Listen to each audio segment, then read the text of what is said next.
msingi wa neno la Mungu. Na jana tulikuwa tumeanza kuangalia nini maana neno la Mungu.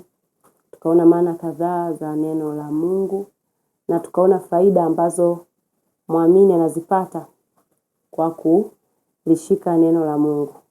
Kwa hiyo leo tena tunaendelea na siku ya leo tena tunaanza kwa kumshukuru Bwana Yesu kwa ajili ya nafasi ambayo tumepata ya kujifunza. Popote ulipo unaweza kumshukuru Bwana Yesu kwa ajili ya nafasi ambayo tumepata. Inawasaidia kumweza Bwana Yesu kwa ajili ya shukrani na kwa ajili ya kumwomba Bwana Yesu siku ya leo pia atufundishe na atusaidie kuelewa. Baba, katika jina takatifu la Yesu Kristo tunakushukuru. Asante Bwana kwa sababu ya siku nyingine ya leo. Baba, asante kwa ajili ya uaminifu wako kwetu, fadhili zako, rehema zako, uaminifu wako katika jina takatifu la Yesu. Tunakutukuza, tunakuadhimisha, tunakushukuru. Asante Bwana kwa sababu ya kutupa nafasi ya kuja tena kwenye uwepo wako kwa ajili ya kujifunza, kwa ajili ya kujengwa, kwa ajili ya kuimarishwa na kwa ajili ya kutoa ufahamu kwa neno lako. Tunakusihi tena Bwana Yesu tusaidie jioni ya leo. Tunajiombea kila moja tukikuwa sehemu ya programu hii. Mkono wako uwe juu yetu katika jina la Yesu. Lakini Bwana tusaidie kwa Roho Mtakatifu kuweza kuelewa yale ambayo tunajifunza katika jina la Yesu aliye hai. Asante kwa sababu pekee yako ni mwaminifu. Asante Bwana kwa kuwa siku ya leo tena unatufundisha kwa neema yako na kwa hekima yako. Sifa, utukufu na heshima ni vya kwako. Ninakurudishia Bwana Mungu unastahili katika jina la Yesu. Amen. Sawa.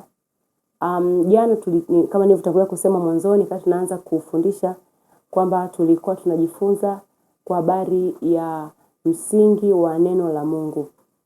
Tulikuwa tunajifunza kwa habari ya msingi wa neno la Mungu na tukaona mambo kadhaa kwenye msingi wa neno la Mungu. Tuliangalia maana ya neno ni nini, tukaona kwamba neno ni Mungu mwenyewe. Sasa na kitabu cha Yohana sura ya 1 mstari wa 1 anasema hapo mwanzo palikuwepo neno.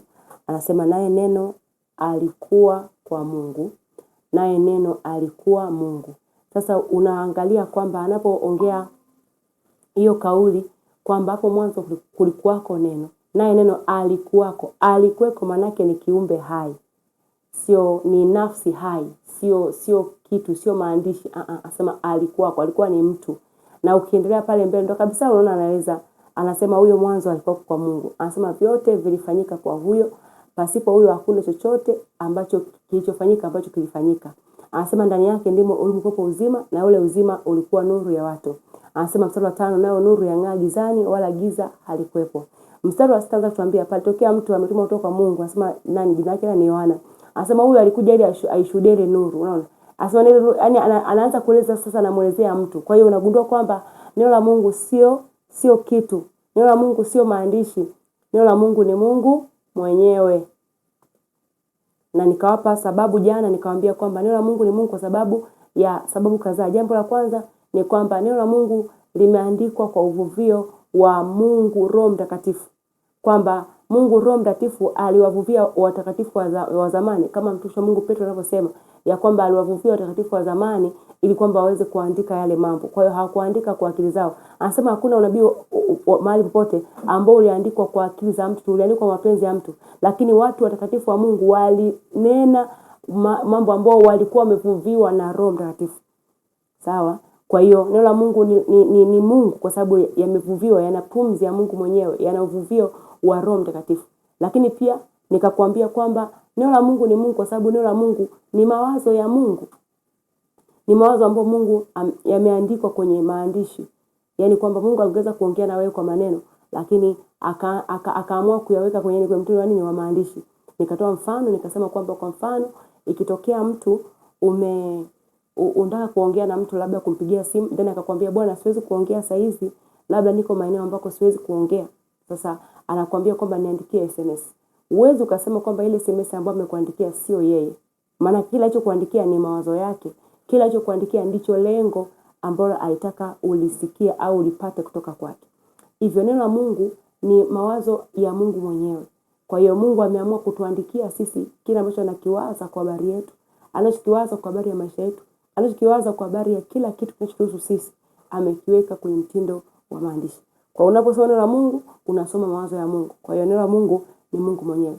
Lakini pia tukaona kwamba neno la Mungu ni Yesu Kristo. Kitabu cha Ufunuo sura ya 19 kuanzia mstari wa 11. Anasema ndipo nikamwona farasi mweupe na aliyempanda. Anasema huyo aliyempanda alikuwa na vilemba vingi. Anasema kwamba mdomoni mwake alikuwa anatoa nini? Upanga mkali.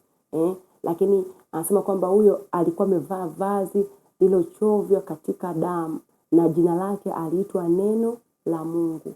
Unaona, anasema na majeshi ya mbinguni wakafuatana naye. Ukisoma pale chini unagundua kama alikuwa anazungumziwa pale alikuwa ni Yesu Kristo, kwa sababu anasema katika paja lake ameandikwa jina la ni Bwana mabwana na mfalme wa wafalme. Kwa hiyo neno ni Yesu Kristo. Lakini pia tukaona maana zingine nyingi tu kwa habari ya neno la Mungu ambazo siwezi kuzirudia kwa sababu ya muda, lakini tuliona hizo mambo. Lakini pia baadaye tukaangalia faida ambazo mtu anazipata kwa kulishika neno la Mungu. Ziko faida nyingi ambazo mtu anazipata kwa sababu ya kushika au kulifuata neno la Mungu. Yaani neno la Mungu linafanya nini kwenye maisha yako kama muamini ili kuweza kusaidia kudumu katika Ukristo na wokovu. Tukaona maana kadhaa. Tukasema maana ya kwanza, neno la Mungu linakusaidia kushinda dhambi.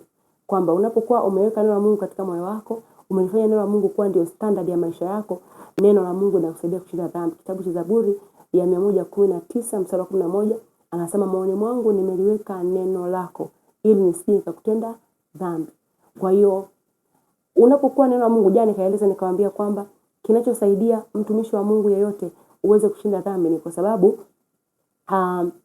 neno la Mungu ni ambalo liko ndani yako ni silaha kwenye mkono wa Roho Mtakatifu, sio kwa sababu tu ya vita, hapana, kwa ajili ya kukuongozea wewe. Yesu anasema kwamba atakapokuja huyo msaidizi atawafundisha kwa habari ya mambo yote. Anasema yeye atawafundisha, awaongoze na kuwatia katika kweli yote. Anasema yeye atanena kwa mambo yake mwenyewe, lakini atakayosikia kwangu ndio ambao atawaambia. Atawashuhudia ulimwengu kwa habari ya haki na hukumu. Unaona? Lakini sasa unaona kwamba Roho Mtakatifu anapokuwa yupo ndani ya mtu, kwa sababu muamini anapookoka tu anapewa Roho Mtakatifu kama nini? Zawadi. Anasema mtumishi wa Mungu Petro kwenye kitabu cha Matendo ya Mitume sura ile ya 2.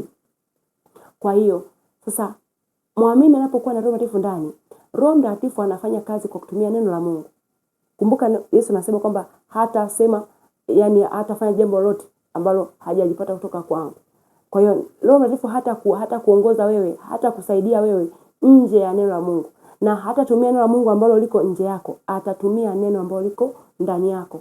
Kwa hiyo atakusaidia kushinda dhambi kwa kutumia neno ambalo liko ndani yako.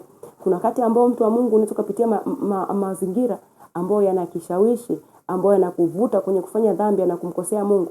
Lakini Roho Mtakatifu atahakikisha kwamba anakuongoza na kutoka kwenye mazingira kwa sababu ya neno ambalo unalo ndani yako. Hiyo ilikuwa ni faida ya kwanza ya kuweka neno la Mungu ndani yako, kwamba unapoweka neno la Mungu ndani yako, maana yake ni kwamba unampa Roho Mtakatifu uwanja mpana wa kukusaidia, kushinda dhambi. Tukasema na mambo kadhaa pia, faida kadhaa ambazo mtu anazipata kwa sababu ya kushika na kulifuata neno la Mungu na kulijaza ndani yake, ambazo pia siwezi kuzudia kwa sababu ya muda. Lakini leo tunaendelea na kipengele kingine. Ambapo leo tunaangalia vitu vinavyosababisha neno la Mungu lisizae matunda. Kwa sababu tuliona kwamba kitu kingine ambacho neno la Mungu linamsaidia muamini kuzaa matunda. Kitabu cha Zaburi ya 1 mstari wa 3. Anasema naye atakuwa kama mti uliopandwa kando ya vijito vya maji, uzao matunda yake kwa wakati wake, wala jani lake halinyauki.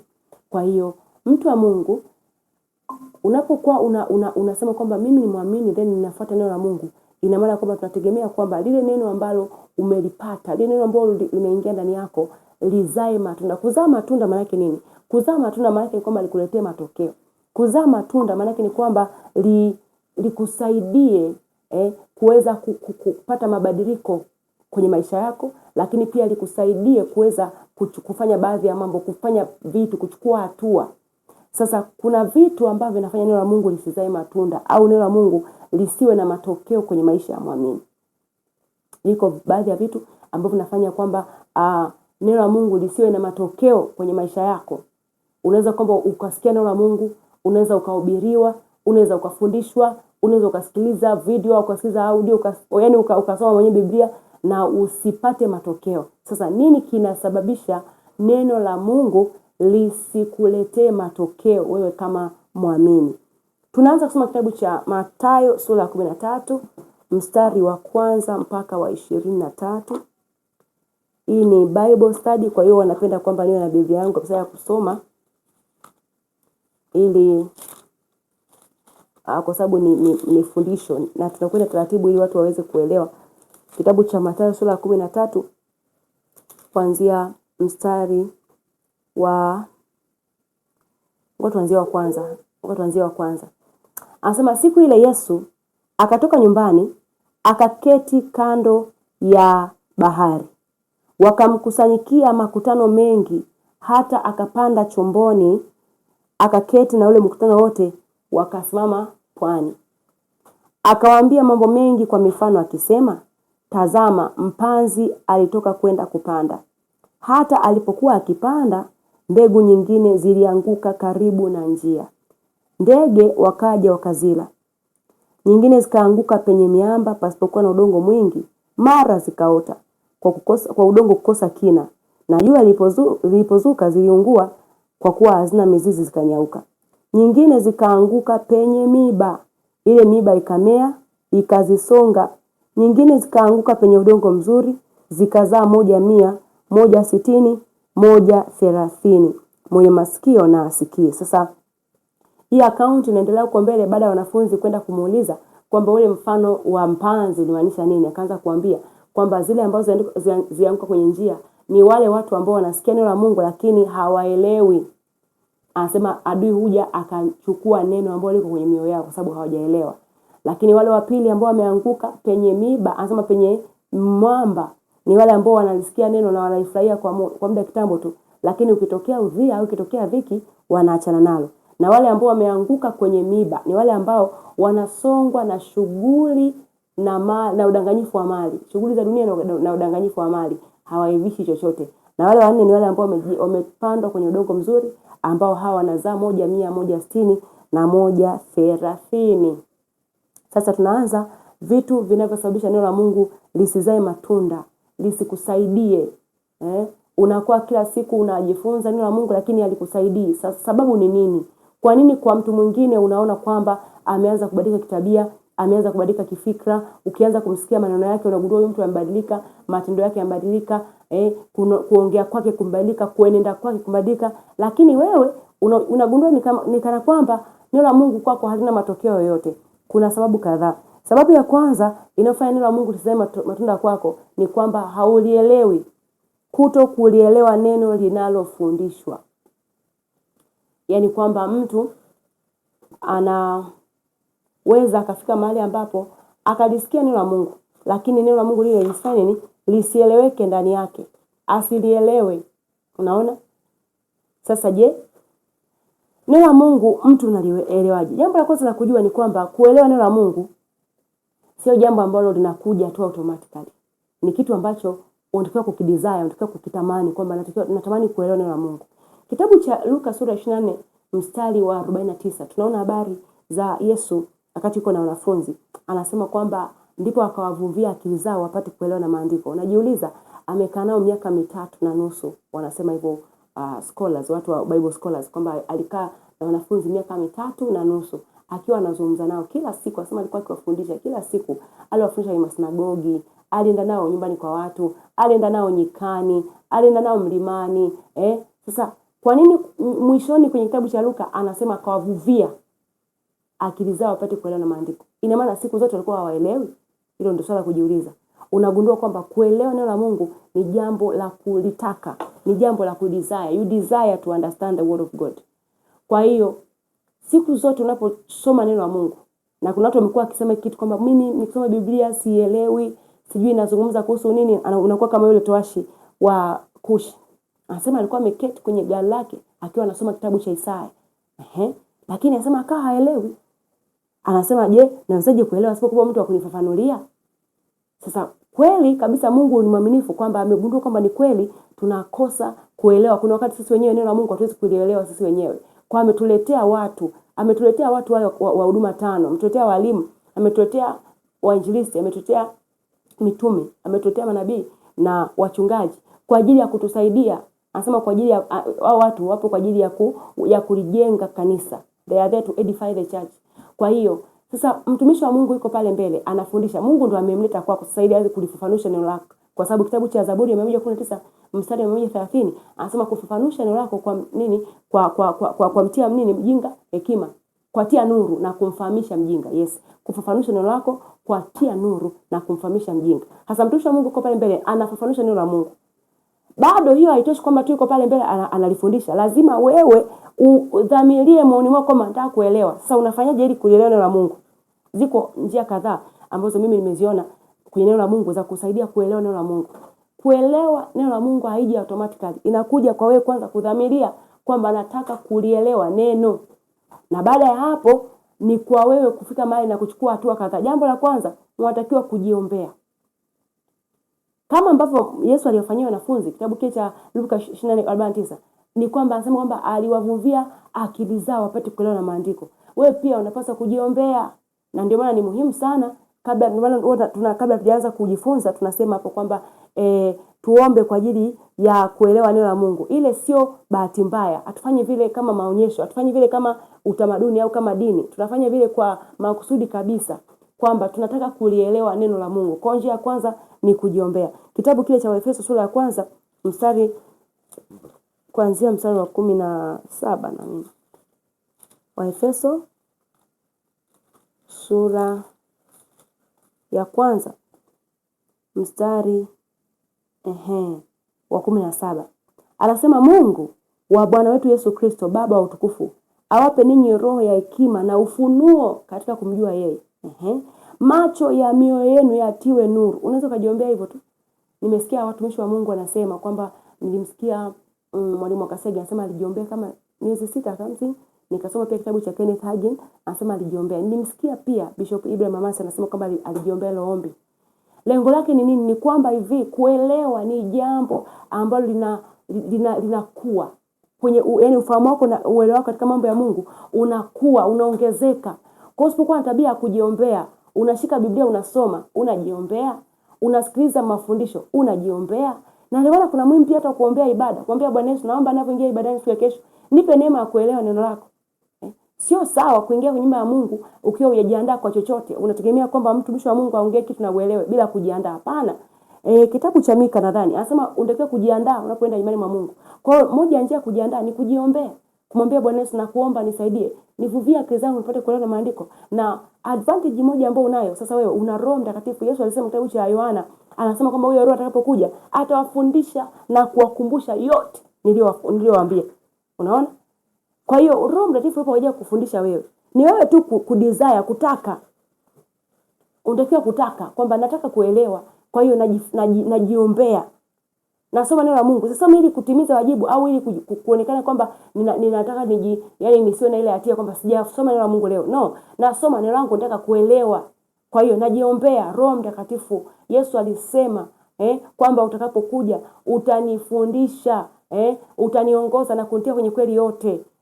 Kwa hiyo nakuomba unifundishe, zifungue akili zangu, nisaidie kuelewa, macho ya moyo wangu yatiwe nuru kwa jina la Yesu. Ninaomba roho ya hekima na ufunuo kwenye kujua Mungu. Kwa sababu unaposoma neno la Mungu kumbuka pia unamjua Mungu. Kwa hiyo unataka jambo la kwanza nini? Kujiombea. Jiombee mtu wa Mungu. Usifanye vitu vya kiroho casually, usifanye vitu vya kiroho kimwili. Unachukua Biblia yako unaanza kusoma kama gazeti. Daudi akatoka si wapi Siklagi. Kafika pale akutasi watu wametekwa wote. Anasema wanaume wote walikuwa naye wakalia mpaka wakosa nguvu za kulia. Unaweza kucheka. Yaani wanaume walilia mpaka wakosa nguvu za kulia. Haya, unasoma kitabu cha Matendo ya Mitume sura 19 mstari 11, kwamba kulikuwa na wana 7 wa mtu mmoja kuhani mkuu jina lake Skeo. Anasema ambao walikuwa ni wapunga pepo. Wakaenda wakasema kwamba kwa jina la Yesu anayehubiriwa na Paulo tunakuamuru wewe pepo toka. Akasema Yesu namjua. Paulo namjua. Ninyi ni akina nani? Kwa hiyo asema kwamba akawarukia, akawaweza wawili miongoni mwao, akawavua nguo, akawajeruhi. Mbona cheka? Yaani walijeruhiwa. Walivuliwa na nguo. Unafurahi kweli? Sida pale sio kwamba tu mtumishi wa Mungu walifanya kile kitu sawa. Jiulize, je, leo wewe kitokea kwamba umekutana na hii scenario utapona? Sawa. Kwa hiyo nilikuwa nawaeleza kwamba hivi ili kuelewa na Mungu kuna mambo kadhaa. Jambo la kwanza ni kujiombea. Jiombee, mwambie Mungu nipe ufunuo kwenye kuelewa neno la Mungu. Naposoma neno lako nielewe. napojifunza neno lako nielewe. Lakini jambo lingine usa ni wewe mwenyewe kudhamiria, ni kuweka umakini wa kulisikia neno la Mungu. Weka umakini wa kusikia neno la Mungu. Uweze ukasikia hata tu lecture za kawaida za darasani watumishi wa Mungu. Kwani wao mnasikiliza tu kama kana kwamba mnasikiliza nini? Kuna wakati unakuwa na sehemu ya kuandika, unasikiliza kwa makini. Na wewe mwenyewe unakuwa umeshajisoma kwamba mimi ni mtu ambaye naelewa kwa namna gani. Tunatofautiana kwenye kuelewa vitu. Kwa mfano mimi hapa ni visual learner. Mimi ili niweze kuelewa lazima mtu namuona usoni. Mtu kama mimi siwezi nikakaa nyuma ya darasa nikaelewa. Lazima nikae mbele. Yaani mimi hata ningesinge kwa mchungaji, mbele ningekaa. Sio kwa sababu nini? Kwa sababu ndivyo hata nikiwa shule naelewa kwa kukaa na muangalia mtumishi wa nini mwalimu hivi mbele, na muangalia naangalia facial expressions zake, naangalia anachokifanya pale mbele. Sio tu anachokifundisha, pia anavyo mambo anayofanya pale mbele. Sawa mtumishi wa Mungu. Kwa hiyo lazima pia ujiangalie kwamba wewe ni mtu wa namna gani. Neno la Mungu pia nataka umakini huo ambao unaweka darasani kwenye masomo. Weka umakini ule ule. Kitabu cha Luka sura 10 mstari wa 39. Tusome hapa. Leo hata kama nikifundisha hivi hamna shida, mimi tu lengo la kwamba ni kwamba mtu atoke hapa ameelewa. Luka 10 mstari wa 39. Luka 10 mstari wa 39. Anasema ikawa katika kwenda kwao aliingia katika kijiji kimoja, mwanamke mmoja jina lake Martha akamkaribisha nyumbani kwake. Naye alikuwa na umbu lake aitwaye Mariamu, aliyeketi miguuni pake Yesu akasikiliza maneno yake. Unaona hiyo kind of attention. Yaani mtu unajua kama mtu miguuni pa mtu, maana kama unamwangalia usoni hivi. Alikuwa na umakini wa kusikiliza neno la Mungu. The same na wewe. Kuna wakati mwingine unasikiliza neno la Mungu na burudani imekaa jirani ambaye anamzaa mara akusemeshe, mara akuchekeshe, mara sio unaona hiyo gauni, anavaa dada kitambaa chake sio kinaitwa kitambaa fulani. Sio unaona hapana, au msali ambao mtumishi wa Mungu amesema ausemeshi hivyo. Hapo amekosea. Ibidi hiyo ni Zaburi sio Mika. Mtumishi wa Mungu anakutolea attention pale. Kwa hiyo tafuta eneo ambako una uwezo wa kumsikia mtumishi wa Mungu, au unaweza kusikiza kama ni video, kama ni audio, unasikiza kwa umakini. Sio sawa mtu wa Mungu umekaa unajifunza neno la Mungu alafu muda huo simu yako iko on, unajibu message, unaangalia YouTube kitu gani, unafanya nini? Sio sawa. Tumesema kwamba unapolilete neno la Mungu, kumbuka neno la Mungu ni Mungu. Kwa hiyo unatakiwa kumpa heshima. Lipe neno la Mungu heshima ambayo inastahili. Acha kufanya neno la Mungu ni kama kitu ambacho ni cha ziada. Hapana. Sawa Kwa hiyo yes. Unatakiwa kuweka nini? Umakini wa kusikia. Nimekwambia jambo la kwanza ni kujiombea. Jambo la pili ni kuweka umakini wa kulisikia neno la Mungu. Na jambo la mwisho, lirudie mara kwa mara neno la Mungu. Litafakari neno la Mungu. Utaelewaje? Kwa kulirudia. Umesikia mafundisho Jumapili, mtumishi wa Mungu labda alifundisha, ukasikiliza. Uwezo ukaniambia kila kitu ulikipata pale. Kuna wakati mwingine chukua mafundisho ambayo umefundishwa yarudie. Uliandika kwenye notebook yako, rudia. Yapo audio, rudia. Kwa nini? Kwa sababu kwa kufanya vile unaboresha uelewa wako. Wewe unachunguza maandiko au ukishafunga daftari kanisani ndio imetoka hiyo. Hauna mpango wala nini. Bwana Yesu asifiwe sana. Nafikiri kuna mtu hapa ananielewa, si ndio? Kwa hiyo tunatakiwa kufanya ni kuyachunguza maandiko. Umeambiwa kitu kwenye nani wapi kanisani. Rudi nyumbani kiangalie kwamba ndivyo kilivyo hicho kitu. Lakini pia ile inakusaidia wewe pia kuwa na ufahamu, inakusaidia pia kukua kwenye ufahamu na mambo ya Mungu. Kwa hiyo jambo la kwanza ambalo nafanya neno la Mungu lisizae ni kutokulielewa. Na nimekuambia kwamba kutokuelewa neno la Mungu kunaweza kuwa ni nini? Ni matokeo ya haya mambo ambayo nimekuambia hapo. Kwa hiyo una uwezo wa kujiombea mwenyewe. Jambo la pili, unaweza ukaongeza umakini wako katika kusikia neno la Mungu. Na jambo la tatu, ukalirudia zaidi ya mara moja. Hiyo ni sababu ya kwanza ya kwa nini neno la Mungu halizai matunda.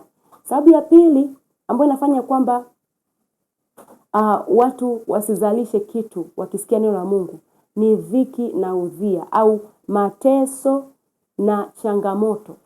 Mateso na changamoto. Watumishi wa Mungu, kusema za ukweli, kuna wakati ambao neno la Mungu ambalo unalipokea linajaribiwa. Mimi mwenyewe kujifunza kwamba neno ambalo unalisikia kuna wakati linakuja kujaribiwa ili kupima kama ulielewa. Ndicho ambacho Yesu anasema kitabu cha Mathayo sura ile ya 7 kuanzia mstari wa 24. Anasema mtu atakayesikia maneno yangu na kuyafanya atafananishwa na mtu mwenye hekima aliyejenga nyumba yake juu ya mwamba. Baada tu ya kujenga, anasema mambo yakaanza. Anasema mvua ikanyesha, pepo zikavuma. Anasema mafuriko yakaja, yakaipiga nyumba ile isianguke kwa sababu imejengwa juu ya mwamba. Kwa hiyo kuna mtu ambaye anasikia neno la Mungu ni kweli. Unaona? Lakini hapa kwa kitabu cha Mathayo sura ya 13 mstari wa 20, anasema ile mbegu iliyopandwa kwenye sehemu yenye mawe ni mtu yule ambaye ulisikia neno na mara ulipokea kwa nini? Kwa furaha. Lakini kwa kuwa hana mizizi yenye kina ndani yake, lile neno hukaa kwa muda mfupi. Inapotokea dhiki au mateso kwa ajili ya hilo neno, yeye mara huchukizwa. Unaona? Kwa hiyo ni kwamba hivi, unaposikia neno la Mungu, umesikia neno la Mungu kwa habari labda ya uchumi na fedha. Unaona? Unalipokea kwa furaha kwamba kumbe Mungu anataka niwe tajiri Okay, unafurahi. Lakini utatakiwa kusishia hapo. Baada ya kulielewa ile neno kwamba sasa nimeelewa kwamba kumbe Mungu anataka nifanikiwe. Umejiombea. Neno la Mungu limeingia ndani ya moyo wako, umelielewa, si ndio?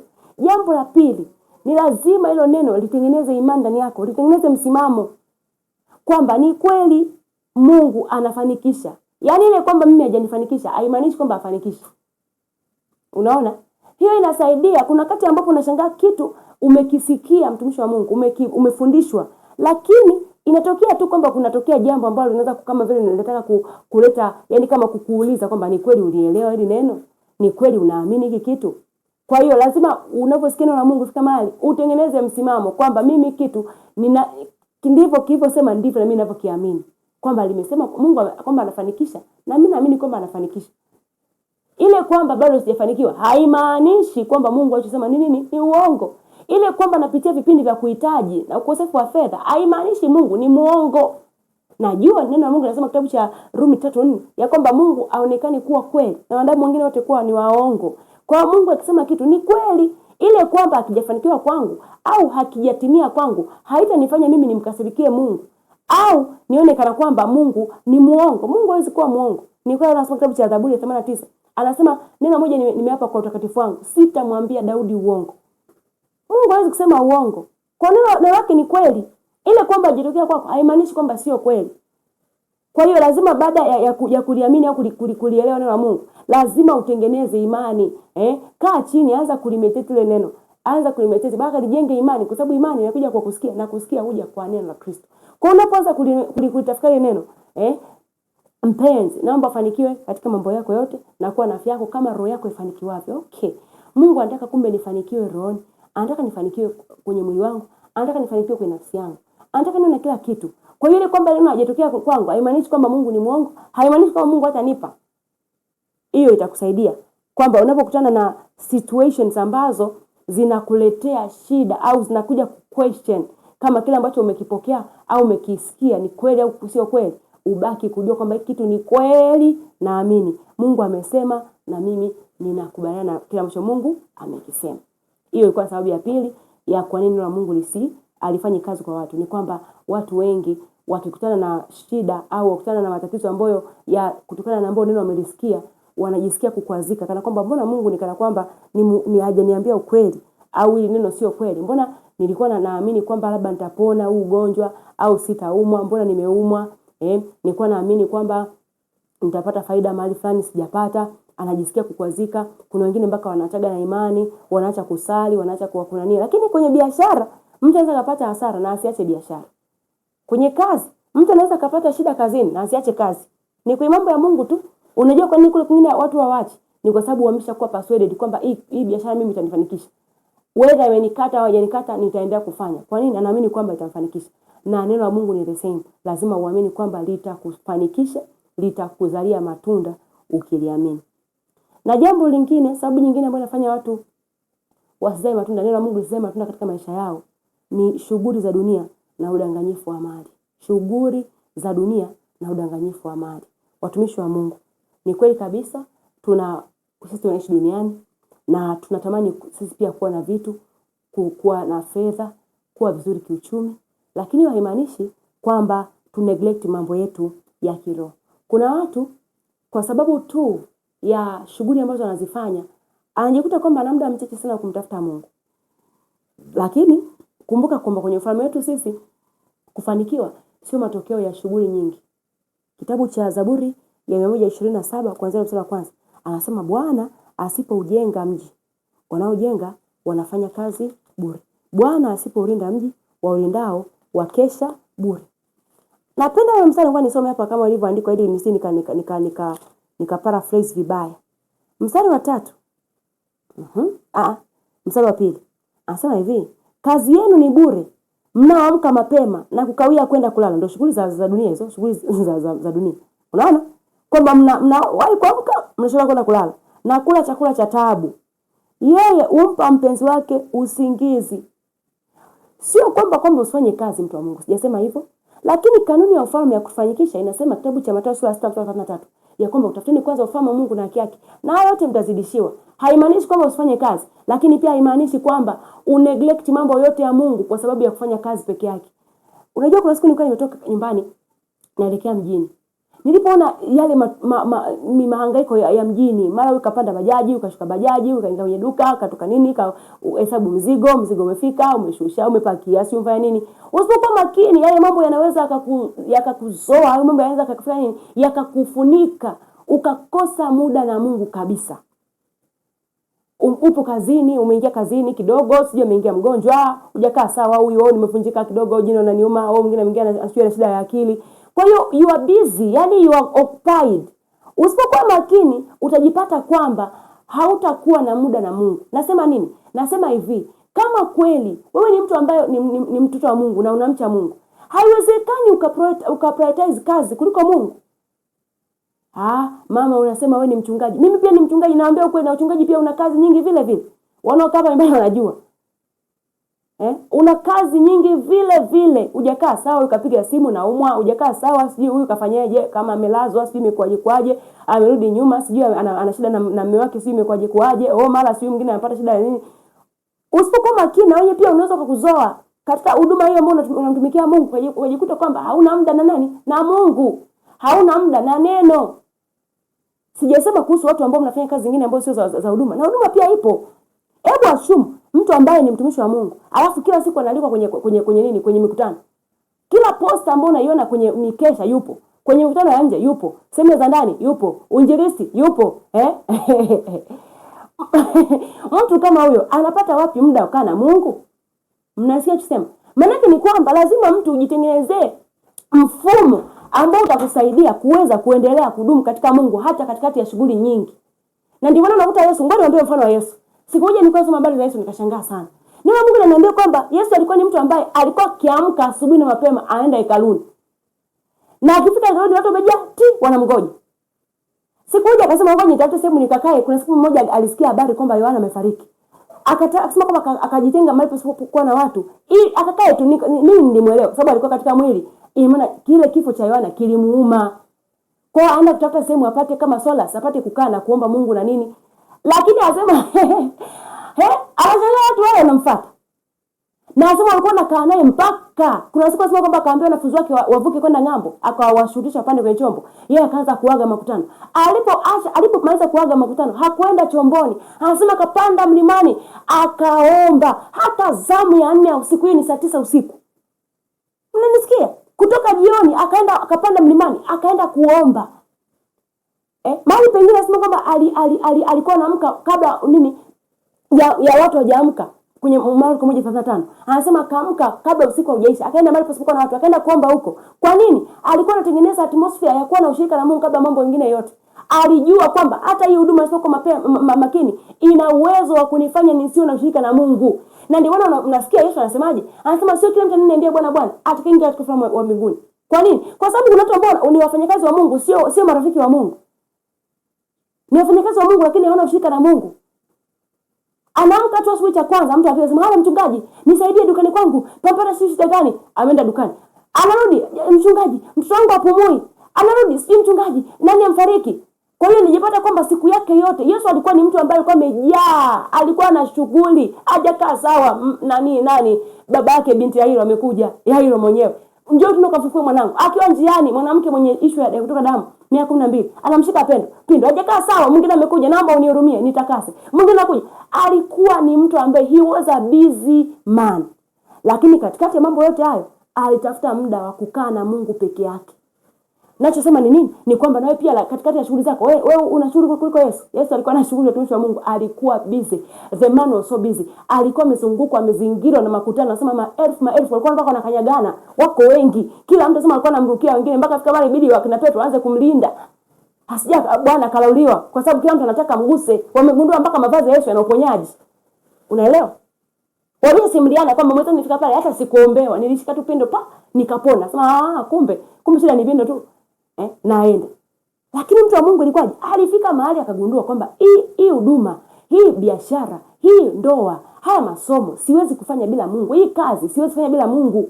Kwa cha msingi ni kwamba natafuta muda wangu ambao huo hautaingiliwa na mtu. Ni kweli naingia kazini saa 1 kamili. Siwezi kuamka saa 11 nikaomba. Uzuri wa Mbeya mimi sidhani kama kuna sehemu ambayo ni mbali sana kiasi kwamba huwezi kufika ndani ya saa. Ingelikuwa labda. Wanaanza kwenda kazini saa 9. Nilikuwa naamka saa 9 Mbezi Mwisho kule. Unaamka saa 9 saa 12, basi hiyo siku ushapoteza. Uendi kazini. Hautafika kwa muda.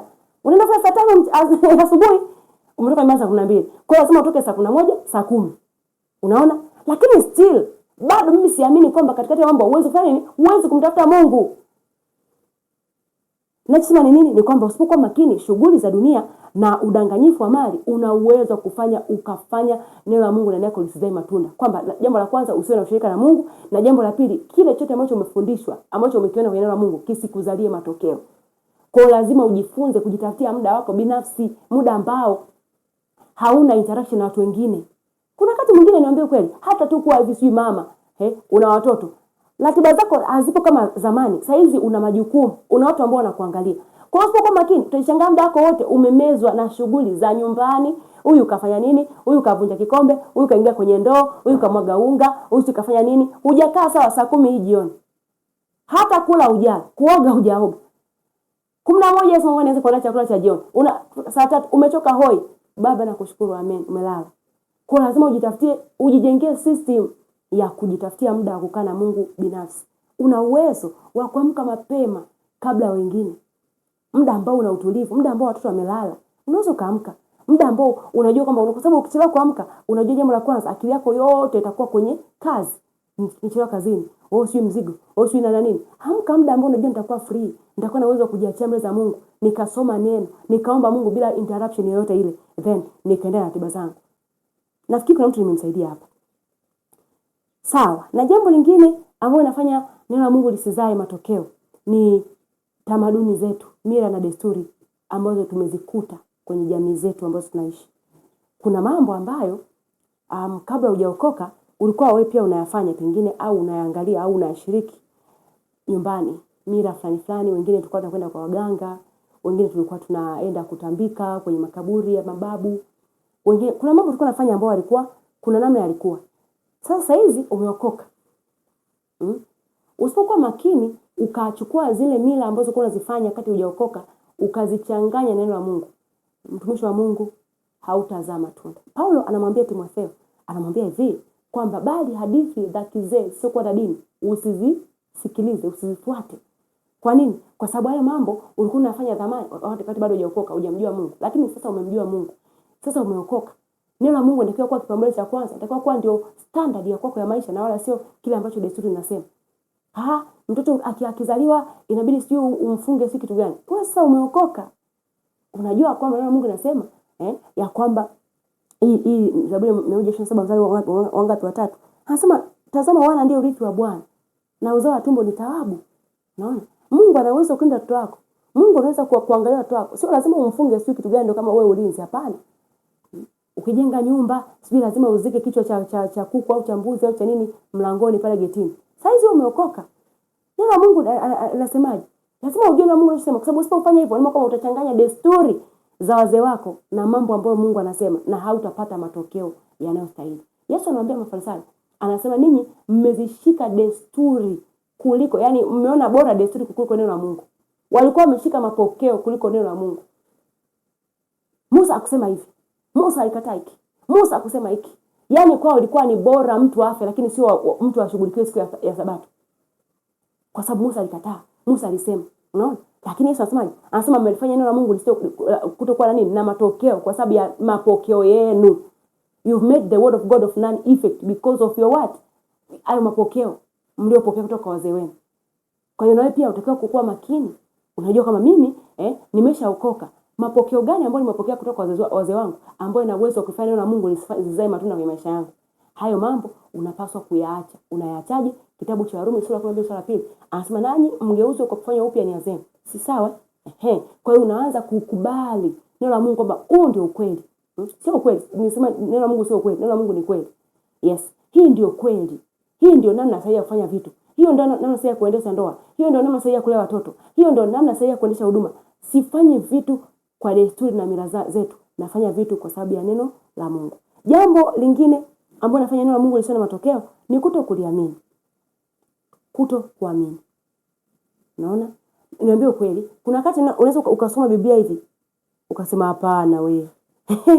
Hii haitawezekana. Ukafanya kama alifanya Sara. Kitabu cha Mwanzo sura ya 18. Anasema aliposikia wale malaika wanasema wanaongea na Ibrahimu, wakamwambia mwaka huu, majira kama hayo mwakani, anasema utamzaa mtoto. Sara alikuwa nyuma ya mlango akacheka sana. Anasema ila Bwana sio umetokea wapi? Hajui kama mimi nimezeeka na mume wangu ni mzee.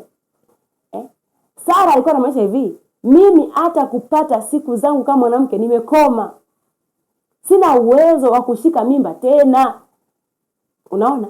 Hakuwa anaamini neno la Mungu ambalo limesema. Kitabu kile cha Luka sura ya 1. Malaika Gabriel anamwambia Mariamu kwamba ana heri ambaye ameamini neno ambalo nini amesikia. Kwa nini? Kwa sababu yatatokea aliyoambiwa na Bwana. There shall be a performance. Ukitaka neno la Mungu likufanyie vitu lazima uliamini. Limesema kitu, amini. Limesema kitu, amini kwamba hiki kitu limesema ndio sawa. Kwa sababu unaweza kukuta umeona kitu. Kwa mfano mimi neno moja ambalo nilikuwa nina mpaka leo bado na Yesu anasema hivi. Anaambia kina Petro. Anasema hivi kwamba hivi, pote mtapoingia, anasema pozeni wagonjwa. Hajaishia hapo. Takaseni wakome. Fufueni wafu. Kati yetu hapa nani ambaye anaamini kwamba anaweza kufufua mfu? Sio wengi. Unaona? Kwa hiyo neno la Mungu nataka nini? Kuaminiwa. Lazima uamini neno la Mungu kwamba neno la Mungu ni kweli. Mungu amesema ni kweli. Kama Mungu amesema inawezekana. Unaona? Ile kwamba wewe ufufue wafu haimaanishi wafu hawafufuki. Kuna watu wanafufua nini? Wafu. Ile kwamba wewe ufufui haimaanishi wafu hawafufuki. Kwa hiyo liamini neno la Mungu ambavyo linasema. Likisema kitu liamini. Kutokuamini neno kunafanya neno lisiwe na matokeo. Sawa? Kitabu kile cha Ebrania 11 mstari wa 6 anasema kwamba pasipo imani haiwezekani kumpendeza Mungu. Maana kila amwendaye Mungu lazima amini kwamba yeye yupo na kwamba huwapa thawabu wale wamtafutao. Kwa hiyo mtumishi wa Mungu, unataka neno la Mungu likuzalie matunda? Liamini. Ukiona neno la Mungu ambalo umelisikia haujaliamini, kaa chini, ikiwezekana jiombee, ikiwezekana lirudie tena na tena. Kwa nini? Kitabu cha Warumi 10:17 anasema imani huja kwa kusikia na kusikia neno la nani? La Kristo. Kwa popote ukiona una imani mtumishi wa Mungu, ni ushahidi wa wazi kwamba hilo neno pengine haujalielewa, pengine halijaingia, halijachanganyika na imani ndani yako. Kwa unaanza kulimeditate ile neno, unaanza kuomba juu ya hilo neno, unaanza kulikiri hilo neno mpaka litengeneze imani ndani yako. Lazima ufike mahali uliamini neno la Mungu. Na jambo lingine ambalo nafanya kusiwe na performance, kusiwe na utendaji wa neno la Mungu kwenye maisha ya watu, ni kwa sababu watu wanakuwa na mazoea ya neno la Mungu na pia wanalidharau neno la Mungu. Mazoea. Nikisema mazoea namaanisha nini? Kwa mfano assume saizi hapa Jumapili imefika, nikamwambia fungua Biblia. Yohana 3:16, kuna mtu pale. Anasema si kwa jinsi Mungu aliupenda ulimwengu hata akamtoa mwanae ili kila muamini asipotee bali awe na uzima wa milele. Tushasikia neno tangu tukiwa watu wadogo. Hata mimi nimelihubiri kwenye mkutano wa nje. Kwenye kushuhudia waongofu wapya nimelitumia. Sasa mhubiri atasema nini kingine ambacho mimi sikijui kuhusu hilo neno? Mtumishi wa Mungu, neno la Mungu lazima ulifanye au ujifanyage wakati mwingine kama vile si ni mjinga. Yaani usijifanye kwamba wewe ndio unajua kila kitu, umelizoea we. Mtumishi wa Mungu kitu ameanza tu kusema Zaburi 127 mstari wa kwanza, umeshaanza kusema Bwana asipojenga nyumba. Umeshalizoea. Lakini je, jiulize, lile neno ambalo umelisikia, unalijua, limekutolea matokeo yote? Limekupa matokeo? Kama halijakupa matokeo, lazima tupunguze mazoea. Kitabu cha Mithali sura ya 13 mstari wa 13. Mithali 13 mstari wa 13. Anasema kila alidharauye neno hujiletea uharibifu, bali yeye aiogopaye amri atapata au atapewa thawabu. Kwa hiyo mtumishi wa Mungu, ifike wakati tusilizoe neno. Moja kisha kujiombea ni kama Mungu nakuomba nisilizoe neno lako. Ifike wakati ambao kuna Biblia kama ni kitu cha nisomaga wiki iliyopita au mwezi uliopita au mwaka uliopita, hiki kitu sisome tena. Nimegundua kwamba neno la Mungu ni jipya kabisa. Nina uwezo kwamba kuna kitu nilikuwa nasoma wiki iliyopita, nikisoma tena nashangaa nimepata ufunuo mpya kabisa. Neno la Mungu ni jipya. Huwezi kulizoea neno la Mungu. Neno la Mungu unajitegemea na unatakiwa usilizoe. Tunamalizia na kitu cha mwisho, vitu vinavyosababisha neno la Mungu lizae matunda ndani yako. Ni mambo gani ambayo yanafanya neno la Mungu lizae matunda ndani yako? Jambo la kwanza, lipokee kama mtoto. Siku moja nilikuwa natafakari mambo yangu tu. Then nikaona, yani I was like, nikapata wazo kwamba ufalme wa Mungu au mambo ya Mungu lazima uepokee kama mtoto. Though nikawa na maswali kwamba kama mtoto yupi? Yani wa stage gani? Mchanga kabisa kama divine, wa miaka 5, wa miaka ngapi? Mtoto gani? Nikagundua hivi, mtoto mdogo yote yule, hakuna kitu utamwambia akadoubt. Aseme mama muongo, utanunulia migari, utanunulia mtoto mwingine. Yeye anajua watoto ananunuliwa. Anajua magari, asipokuwa makini siku atashangaa gari imeingia ndani limeshanunuliwa. Hakuna kitu unasema mtoto mdogo afanye akadoubt. Kwa hiyo Mungu anataka upokee neno lake kama mtoto mdogo. Ukubali kile ambacho anakisema. Sio kila kitu tuchanganye na akili bwana, wewe mambo kila kitu wewe neno la Mungu, neno la Mungu. Wewe sasa shuleni unaenda kufanya nini? Lazima uwe mtu ambaye ni msomi, sijui nini. Watumishi wa Mungu, neno la Mungu linapokelewa na watu ambao wana mioyo kama watoto. Lakini pia mambo yote ya Mungu nijifunza kwamba yanapokelewa na watu ambao ni watoto, wenye moyo wa kitoto. Moyo wa kitoto namna gani? Watu wasiokuwa na tabia ya kuhoji sana, kureason sana. Hapana, unakuwa kama Naaman. Amepewa neno na mtumishi wa Mungu Elisha, anaambia Bwana, nenda kwenye mto, kajichove mara 7 utapona. Akasema wewe, nani kuona kwamba eti kwanza hata hivyo sijasema kwamba sitapona. Lakini mito ya kule kwetu, kule kwetu Dameski, sio mito misafi zaidi, mito bora kuliko mito yote ya Israeli. Kwa nini ananiambia nikajichovye pale? Unaona? Lakini watumishi wake akamwambia, Bwana wangu, kwani shida ni nini? Sio uende tu ujichovye uwe sawa. Maana umekuja hapa unaumwa. Unataka kutoka na ugonjwa kwa sababu tu una reason kuhusu mito. Na ndivyo ambavyo watu tunalipokea neno la Mungu. Kwa maswali, kwa kulidoubt, kwa kulishusha thamani, kwa kulidogosha. Lakini hayo si mapenzi ya Mungu. Mungu anataka ifike wakati ambao utalikubali neno lake kama ndio kitu cha mwisho au kitu chenye final say kwenye maisha yako. Mtumishi Mungu Askofu David Oyedepo anasemaje? Anasema ni afadhali kufa kuliko kulitilia mashaka neno la Mungu. Neno ili lizae matunda lazima usilitilie mashaka. Lakini jambo lingine, ili neno la Mungu lizae lazima ulichanganye na imani. Kitabu cha Waebrania sura ya 4 mstari wa 1. Waebrania sura ya 4 mstari wa 1. Anasemaje?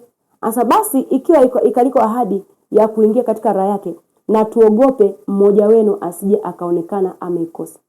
Maana ni kweli sisi nasi tumehubiriwa habari njema vile vile kama hao. Lakini neno lile lililosikiwa halikuwafaa hao, kwa sababu halikuchanganyika na imani ndani yao waliosikia. Kwa hiyo liamini neno la Mungu. Nimesema kwamba kwa kupigwa kwake nimepona, naamini. Nimesema kwamba nitakuwa kichwa hata kwa mkia, naamini. Na kama nikigundua kama kwa nini siamini, nakaa chini naanza kujiuliza maswali mimi. Sianzi kujiuliza maswali neno, najiuliza maswali mimi. Kwa nini siamini neno la Mungu? Unagundua umezaliwa kwenye familia ambayo kila siku unaambiwa ndio maana uko wa mwisho darasani. Leo neno la Mungu naomba utakuwa kichwa. Kwa shida ya kushughulika sio kwenye neno, ni kujishughulikia wewe. Kwa nini usiamini neno la Mungu, si ndio?